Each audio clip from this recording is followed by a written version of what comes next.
Avec nous sur ce plateau ce matin, Thibaut Cordier, reporter BFM Paris. Tu es l'auteur de cette enquête. Bonjour Thibaut, on avait envie de t'entendre après ce reportage pour savoir tout d'abord comment est-ce que tu t'es infiltré dans ce milieu des graffeurs parisiens. Alors ça a été un peu compliqué, je suis vraiment parti de zéro parce que j'avais zéro contact dans ce milieu, donc je suis allé sur le terrain, très simplement. Je suis allé toquer aux portes de boutiques spécialisées, il y en a plusieurs à Paris, et petit à petit, en gagnant la confiance des gens, j'ai réussi à avoir des mails, des contacts, et c'est un graffeur qui n'habite plus sur Paris qui a partagé ma demande sur les réseaux sociaux, et un dimanche soir à 22h, je reçois un appel anonyme, et c'était Staff, qu'on voit dans le reportage, qui me contactait parce qu'il était intéressé. Donc voilà comment tu as rencontré Staff, qu'on a vu dans le reportage. Qu'est-ce qu'il fait dans la vie, cet homme? Alors j'en sais pas beaucoup plus que vous, je sais qu'il a un métier qui a rien à voir avec le monde de l'art, de la peinture, il est établi, il est très stable, il a une famille, des enfants, donc c'est pas du tout quelqu'un qui est en marge ou qui est ermite, c'est quelqu'un qui a une vie très stable, et je pense que c'est aussi pour ça qu'il veut la sécuriser le plus possible. Et le tag est visiblement sa passion. D'ailleurs, est-ce qu'il est toujours question d'une guerre de territoire entre les taggeurs? Est-ce que c'est toujours ce qui les motive?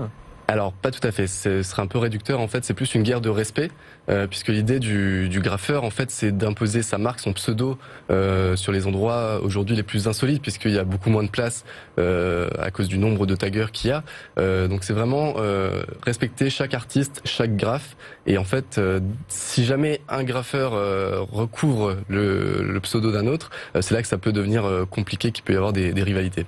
À la recherche donc des endroits improbables. Merci beaucoup Thibaut pour cette enquête qu'on retrouve en intégralité, en replay sur notre site bfmparis.com. En bref.